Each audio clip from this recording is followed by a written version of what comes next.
जैसे जैसे लोकसभा चुनाव के दिन नजदीक आ रहे हैं, वैसे वैसे देश की सियासत और दिलचस्प होते जा रही है।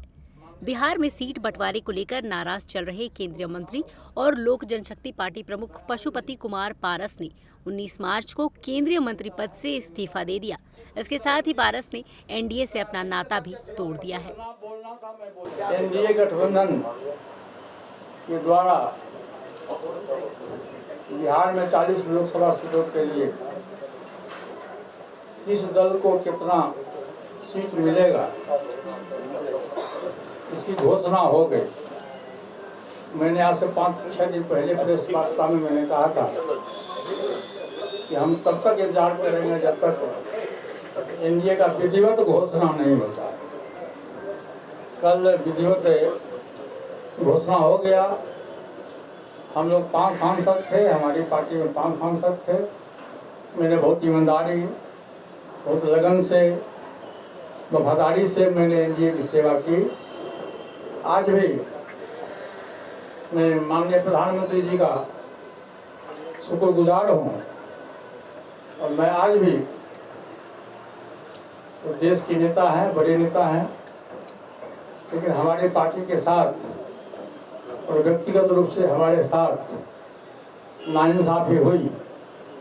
इसलिए मैं भारत सरकार के कैबिनेट मंत्री से मैं त्याग पत्र देता हूँ। पारस के इस्तीफे के बाद से सियासी गलियारों में आरोप प्रत्यारोप का दौर शुरू हो गया है। बिहार के डिप्टी सीएम विजय सिन्हा ने कहा है कि समय के साथ बदलाव को स्वीकार करना चाहिए। पशुपति पारस जी को सम्मान दिया गया, उनको लंबे समय तक केंद्रीय मंत्री बनाया गया। उन्हीं के भतीजे चिराग पासवान को छोड़कर उन्हें मौका दिया गया था। देखिए, देश के प्रधानमंत्री माननीय नरेंद्र मोदी जी ने पशुपति बाबू को कितना सम्मान दिया है, लंबे समय तक कैबिनेट में मिनिस्टर रहे हैं। और जब उन्हीं के भतीजे का, जिसका हक भी बनता था, उनके पिताजी के जाने के बाद उत्तराधिकारी थे, उनको छोड़ के इनको सम्मान मिलते रहा। और उसके बाद जब उसको नए लोगों को अवसर मिल रहा है तो इनको आशीर्वाद देना चाहिए और मिल कर करके आगे बढ़ाना चाहिए और इनका भी सम्मान होगा।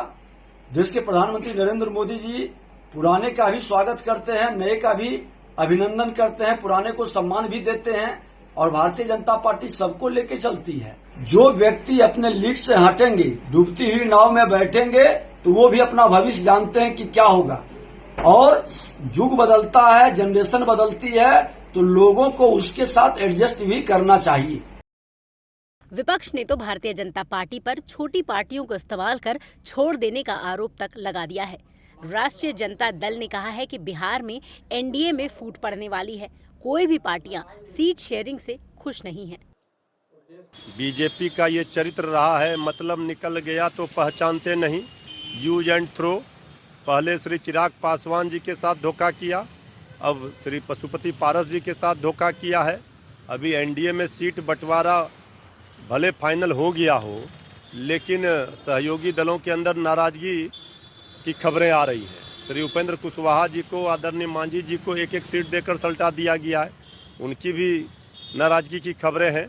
अभी एनडीए में सिर्फ फुटअव्वल होना बाकी है, वो दिख रहा है, होना है। तो आगे आगे देखिए होता है क्या। वहीं जनता दल यूनाइटेड प्रमुख प्रवक्ता नीरज कुमार ने कहा है कि भारतीय जनता पार्टी ने पशुपति पारस को सम्मान दिया, लेकिन बिहार में एनडीए के सीट बंटवारे में उनको जगह नहीं दिया गया। लेकिन भारतीय जनता पार्टी ने उनको कैबिनेट में जगह देकर जो सम्मान दिया, उसका मान पशुपति पारस जी को रखना चाहिए था। एनडीए में सीटों का बंटवारा भारतीय जनता पार्टी के केंद्रीय नेतृत्व ने घटक दलों से संवाद स्थापित किया और वैसे दौर में जो माननीय नरेंद्र मोदी जी के नेतृत्व में लंबे अरसे तक केंद्रीय मंत्री के रूप में माननीय पशुपति पारस जी ने अपनी सेवा दी, अब उन्होंने इस्तीफा देने का फैसला लिया है। यह उनकी पार्टी का फैसला है, उनका फैसला है, लेकिन हमारी उम्मीद यह है कि केंद्रीय मंत्रिपरिषद में आदरणीय नरेंद्र मोदी जी ने जो सम्मान दिया, तो हम समझते हैं कि उस सम्मान का राजनीतिक कर्ज के रूप में निश्चित रूप पारस जी को उस कर्ज की अदायगी करना चाहिए, जिसकी अपेक्षा बिहार की जनता भी करती है। पशुपति पारस भतीजे चिराग को भारतीय जनता पार्टी से मिल रही तवज्जो से लगातार असहज महसूस कर रहे थे।